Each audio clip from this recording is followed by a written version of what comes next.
쉬어야죠, 일단. 휴식이 최고인가요? 네, 휴식이 최고고요. 뭐 네. 하시고 싶은 것들 사실 이제 뭐 평소에 못한 일들 있잖아요. 이제 뭐 연휴가 있으니까 이때는 하시고 싶은 뭔가 혼자만의 시간을 좀 갖는 것도 좋고요. 결국 명절 증후군이라는 게 이제 문제가 쉬는 날이고 빨간 날인 건 분명한데 내가 뭔가 타인을 위해서 봉사를 해야 되는 예를 들면 뭐 시댁이라든지 혹은 뭐 결혼하신 분들 같은 경우에는 뭐 부모님 내지는 뭐 장인댁이라든지 이런 자기가 쉴 수 없고 뭔가 이 귀중한 휴일을 남을 위해서 투자를 해야 되는 데서 오는 스트레스 때문에 이제 그러한 증후군들이 온다고 저는 생각을 하기 때문에 하루 정도는 좀 하시고 싶은 것들 좀 하시면서 뭐 혼자 쓰시고 싶은 분들은 뭐 근처에 이제 카페를 가시면서 혹은 뭐 산책을 하시는 것도 괜찮고요. 내지는 뭐 운동을 좋아하시는 분 같은 경우에는 아예 뭐 집에서 이렇게 뭐 주무시는 것 대신에 나가셔서 운동을 조금 해주시는 것도 도움이 되실 거고 혹은 뭐 이제 문화생활을 좀 즐기시는 좋아하시는 분들이면은 평소에 이제 가지 못했던 곳에 가서 이제 문화생활을 즐기시는 것도 좋고 결국은 스트레스와 함께 휴식을 위해서 하루 정도 내지는 한나절이라도 꼭 자기가 하고 싶은 것들 하면서 마지막 날이니까 오늘이니까요. 그렇게 한번 이겨보시는 것도 도움이 많이 되실 것 같습니다. 제일 좋은 방법은 일단은 굶는 게 제일 좋고요. 근데 이미 드셨으면은 할 수 없긴 한데요. 그쵸. 예, 드신 만큼 조금 적게 드신다고 생각하고 특히 이제 뭐 체중 증가도 체중 증가지만서도 명절 음식들이 사실 좀 기름지거나 혹은 좀 소화가 잘 안 되는 음식들이 많잖아요. 뭐 예를 들면 전만 하더라도 이제 기름에 이렇게 부쳐가지고 이제 먹기 때문에 칼로리도 꽤 높은 편이고 혹은 뭐 갈비찜이라든지 이제 이런 음식들도 칼로리가 꽤 높은 편이기 때문에 이미 사실 드신 것들은 돌릴 수가 없습니다. 그렇죠. 네, 이미 드신 거 그냥 뭐 마음에 이제 묻어버리시고요.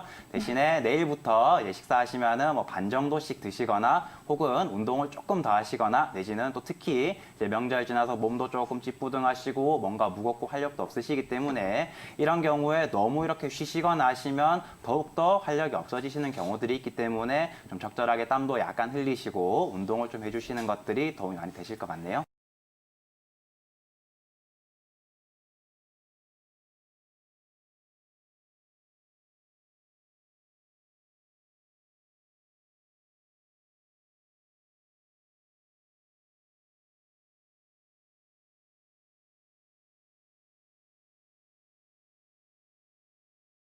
기사를 찾아봤는데요. 네. 그 명절 이혼 키워드를 이렇게 검색을 하면은 기사들이 쭉 나옵니다. 쭉 나오고요. 명절이 지나고 나면은 이제 고부간의 갈등들 또는 이제 우리가 흔히 뭐 농담 삼아 그런 얘기들 시자 들어가는 거 시금치도 싫다 그런 이야기들을 하는데요. 네. 그런 어떤 갈등들을 겪고 나서 이혼율이 2배 정도 이렇게 증가한다고 합니다. 이제 근데 요새는 또 전통적인 어떤 고부 갈등들 외에도 다른 갈등들이 많이 생기곤 하는데요. 요번 추석 때 유행한 그 명절 잔소리 메뉴판 혹시 오. 이렇게 보셨는지 모르겠습니다. 명절 잔소리요? 예, 명절 잔소리 할 거면은 돈 내고 하세요. 라는 내용으로 이렇게 잔소리 메뉴판을 갖다 이제 만들어놨는데요. 그 내용들 하나하나를 갖다 보면 좀 재미가 있습니다. 보면 이제 뭐 모의고사 몇 등급 나오니 5만 원, 어머. 뭐 살 좀 빼야 인물이 살겠다, 뭐 네. 10만 원, 뭐 회사에서 연봉은 얼마나 받니 20만 원, 오. 뭐 살 좀 뭐 취업 준비는 잘 되고 있니, 뭐 이런 것이 이제 15만 원, 네. 뭐 애 가질 때 되지 않은 이거는 이제 50만 원, 막 이런 좀 것들이 다들 낮게 책정된 거 아닌가요? 예, 근데 이제 이런 네. 내용들 보면은 전통적인 고부 갈등뿐만 아니라 이제 청년 실업의 문제라든지 그쵸. 아니면 어떤 가정의 여러 가지 다양한 문제들이 많이 이렇게 부각이 되고 있습니다. 우리가 전통적으로 명절이라고 했을 때는 며느리가 가장 고생을 한다라고 생각을 해왔지만 이제 지금 이제 70% 정도가 앓고 있다라는 것은 어떻게 보면 진짜 대부분의 사람들이 그 중에서도 아이들과 이렇게 좀 더 좀 약한 입장에 어른들한테 뭔가 한 소리 들을 수 있는 사람들이 좀 이런 것들을 가지고 있고 좀 이런 부분에서 어르신들이 이제는 조금 생각이 바뀌어서 조금 이렇게 우리가 소위 말하는 이제 오지랖이라고 하죠. 네, 이런 부분들을 갖다가 이제 조금은 자제를 하셔야 되지 않을까. 이런 것들이 좀 명절에 우리가 대하는 자세이지 않을까 생각을 저는 합니다. 예전과는 명절이 좀 달라진 게 네. 옛날에는 이제 명절이 되면은 이제 보통 이제 시댁을 먼저 갔다가 뭐 친정을 가거나 아니면은 이제 뭐 시댁만 갔다가 이제 끝나는 경우들도 많이 있고 했는데요. 요번에는 특히나 이제 역대급 연휴였죠. 뭐 한 장장 10일에 달하는 연휴였다 보니까 많이들 이렇게 여행들을 다녀오신 것 같습니다. 그러다 보니까 여행 후 피로로 인해서 생기는 어떤 명절 증후군 이런 것들도 좀 많이 있는 것 같아요. 맞아요. 좀 이제 우리가 10일이라고 했을 때는 우리한테는 사실 매우 길지만 또 어떻게 보면 아주 빠듯한 일정일 수 있거든요. 뭐 이 기간을 그렇죠. 틈타서 뭐 가까운 뭐 일본, 중국 아니 뭐 동남아 이렇게 갔다 오신 분들도 계시지만 저 멀리 멀리 갔다 오신 분들은 아마 지금 비행기를 타고 계신 분들도 계실 수가 있어요. 맞아요. 이런 분들은 오늘 밤 또는 이제 내일 아침 뭐 이렇게 뭐 귀국하셔가지고 바로 이제 출근을 하거나 뭐 이렇게 되면은 이 과정에서 이제 완충의 어떤 시간들 없이 어떤 바로 이렇게 업무로 복귀를 하면서 겪는 명절 후에 마치 월요병과 같은 것들을 갖다가 겪으실 수도 있을 것 같습니다. 아까 그 전화 상담으로도 네. 이야기가 나왔지만 이 소화불량이 많이 있습니다. 명절 동안에 아무래도 먹는 것도 평소 때보다 더 많이 먹게 되고요. 그리고 움직이는 것들도 이제 좀 그렇게 많이 움직이지 못하는 경우에 특히나 그 상황에서 이제 스트레스까지 겹쳤을 때 이 소화기가 아무래도 좀 무리가 가게 되겠죠. 이런 경우에 가장 중요한 거는 이제 일상의 흐름을 갖다가 다시 되찾는 겁니다. 일단 먹는 것들을 갖다 조금 다시 줄이고, 그리고 나의 움직임을 갖다가 움직임 패턴을 생활을 갖다 다시 맞춰 나가고요. 아까 이제 모성 원장님께서 말씀하셨듯이 그렇게 운동을 갖다 좀 해주는 것들도 도움이 될 수 있겠고요. 그리고 무엇보다 이 소화불량 같은 경우는 특히 급체 이런 부분은 한의원에서 가장 이렇게 잘 다루는 질환이기 때문에 가까운 한의원에 가셔서 소화기도 다스리고 또 이참에 건강에 대해서 전반적으로 이제 체크도 해볼 수 있는 그런 시간들을 한번 가지시면 많은 도움이 될 수 있을 것 같습니다.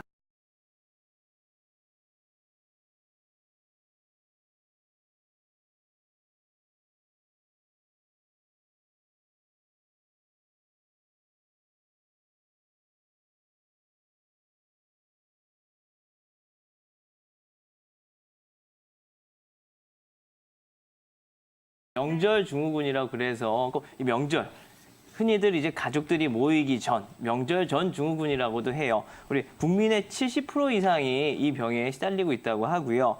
명절 증후군의 증상으로는 만성 피로가 있겠고요. 신경 과민, 또 몸살, 소화불량, 체중 증가 같은 증상들이 있습니다. 그리고 이 명절 증후군이 문제가 되는 게 결국에는 좀 가족 간의 불화라든가 아니면 또 뭐 남자 여자로 나눴을 때 네. 여자들이 가사 분담이 너무 많고 뭐 우리가 항상 뭐 시댁 먼저 가고 그죠? 뭐 맞아요. 친정은 나중에 갈 수도 있고 안 갈 수도 있고 뭐 이런 류의 스트레스들이 있다 보니까 이렇게 그런 여러 가지 생각들, 잡생각들이 많아지면서 생긴 하나의 우리 대한민국의 질병 아닌가요? 예. 그렇죠. 대한민국만 우리나라에만 유독 좀 가지고 있는 있는 예. 질병이 아닐까 싶어요. 저는 아무래도 아이들이 아직 어리다 보니까 이번 명절 다들 해외 나가고 놀러 갔잖아요. 네. 그쵸. 저도 그거에 맞춰서 오랜만에 좀 오랫동안 쉬면서 한번 나갔는데 생각 못한 게 하나 있어요. 저희 아이들 시윤이랑 채윤인데 네. 예. 애들이 걷질 않아요.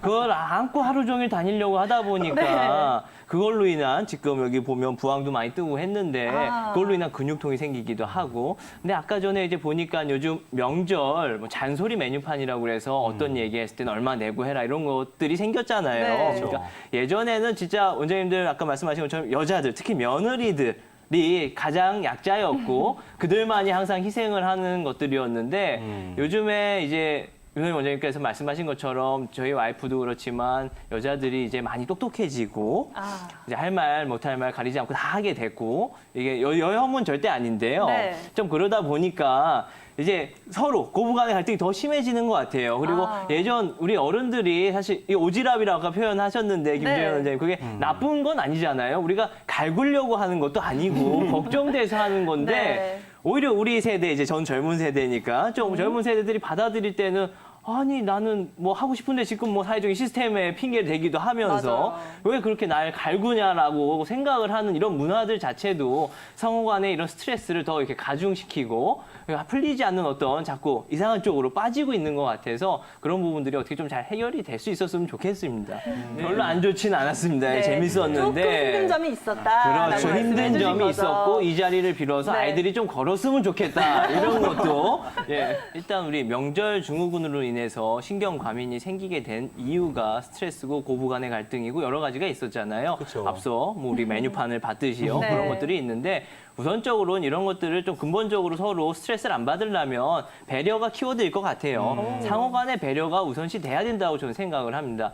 항상 서로 상대방을 좀 생각해 주는 거죠. 어른들이 나한테 잔소리를 하는 게 아니라 나를 신경 써서 나한테 이런 얘기를 하는구나. 그리고 우리 젊은 우리 입장에서도 평소에 좀 더 부모님들한테 연락을 하고 같이 좀 뭔가 이렇게 접점을 찾기 위해서 노력을 한다고 그러면 명절 때 한 번 봤다고 그래서 그런 것들로 인한 스트레스는 많이 없을 것 같고요. 근데 이미 벌어졌어요. 이제 벌어졌고 그 어떤 스트레스로 인해서 이제 히스테릭하게 뭐 이런 질병들이 이제 나오기 시작을 했으면 그땐 역시나 첫 번째로는 제일 도움될 수 있는 게요. 명상을 하면서 그냥 좀 릴렉스 될 수 있게 반신욕을 해주는 거예요.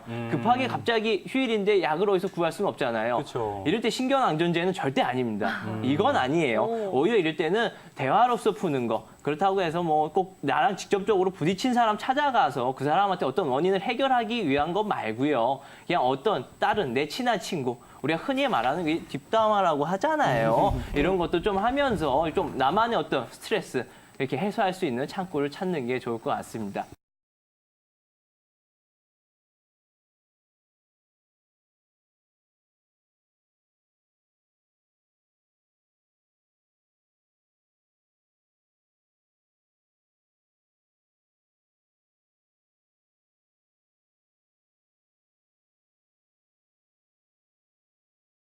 네. 고부간의 갈등이 있으면 네. 그거를 또 중간에서 이렇게 아, 눌려 살잖아요, 남자들이. 그러니까 네. 그거를 해결하기가 좀 어렵고.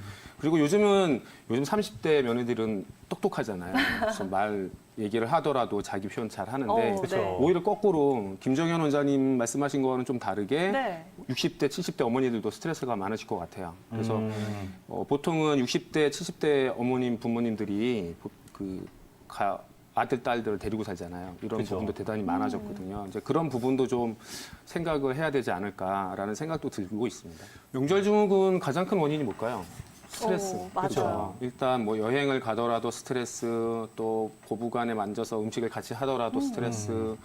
이게 익숙치 않은 거거든요. 익숙치 않은 상황에 내가 적응을 하는 거가 이게 제일 힘든 건데 시청자 여러분들 지금도 계시지만 여행을 갔다 오셨든 시골에 어머님을 뵙고 오셨든 어쨌든 내가 적응되어서 내 생체 리듬이 익숙해져 있던 리듬에서 벗어나 있는 상황이었거든요. 그래서 우리 몸은 항상 피곤하지 않고 우리 몸에 전기가 가득 찰 때는 이런 스트레스에도 가장 잘 대처를 하게 되는데 우리가 환절기에도 감기 잘 오잖아요. 네. 근데 이 그렇죠. 환절기에도 감기가 오는 게 환절기를 이겨내지 못하는 몸인 상태에 있을 때 그런 거거든요. 그러니까 이럴 때는 가장 중요한 거는 휴식이 가장 필요할 것 같고요. 그리고 스트레스가 많았으니까 좀 웃어보세요. 웃으시면 좋으실 것 같고요. 이마도 이렇게 눈썹도 찡긋 올려서 근육도 좀 풀어주시고 이렇게 눈도 찡그려 보시고 그래서 안면 근육을 풀어주시는 것도 도움이 많이 되실 겁니다. 네, 지금 우리 여행을 다니는 모사원 원장님은 아마 목 통증이 있으셔서 부항을 하셨잖아요. 네. 그것처럼 여행을 할 경우에 운전을 많이 하시면 교통사고도 나올 수 있고 그렇게 되면은 일자목이 있으신 우리 시청자 여러분들은 목 통증이 많이 오실 거고요. 네. 그리고 저처럼 전 많이 붙인 사람들은 아마 이 손목이 아프실 거예요. 아. 이 손목 터널 증후군. 네. 팔을 많이 쓰시는 우리 그 식당에서 일하시는 분들 아마 연휴에 쉬지도 못하시고 일을 많이 하신 분들도 계실 거예요. 물론 짧게 쉬시고 그런 분들도 역시 손발이 저리고 또 손이 저린 부분이 많이 있으실 거고요. 이 손목 터널 증후군도 아마 명절 증후군의 하나라고 생각이 됩니다. 그리고 우리 왕한원 선생님께서는 체중이 늘으셨잖아요. 그렇죠. 그렇게 되면은 이제 젊으시니까 그렇지 네. 나이 많으신 분들은 체중이 증가하면 무릎이 아프거든요. 이게 체중이 5kg만 빠져도 무릎의 통증이 절반이 줄어들게 돼 있거든요. 그래서 이게 체중이 늘어나면 무릎이 아프게 됩니다. 그래서 퇴행성 관절염이 있으신 우리 시청자 여러분들은 체중 증가된 거 조금 빨리 빼주시면 좋을 것 같고요. 저는 우리 모사원 원장님 운동하시라고 하는데 제일 좋은 운동 걷기 운동이라고 생각을 합니다. 그리고 네, 그 다음에 이제 좀 빨리 하라네요. 네. 목 통증은 우리 목 디스크도 있지만 일자목이 있으신 분들은 항상 조금 더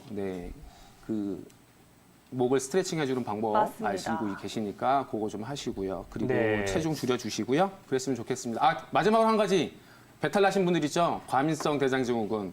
네, 조금 기름진 거 적게 주시면 좋겠습니다.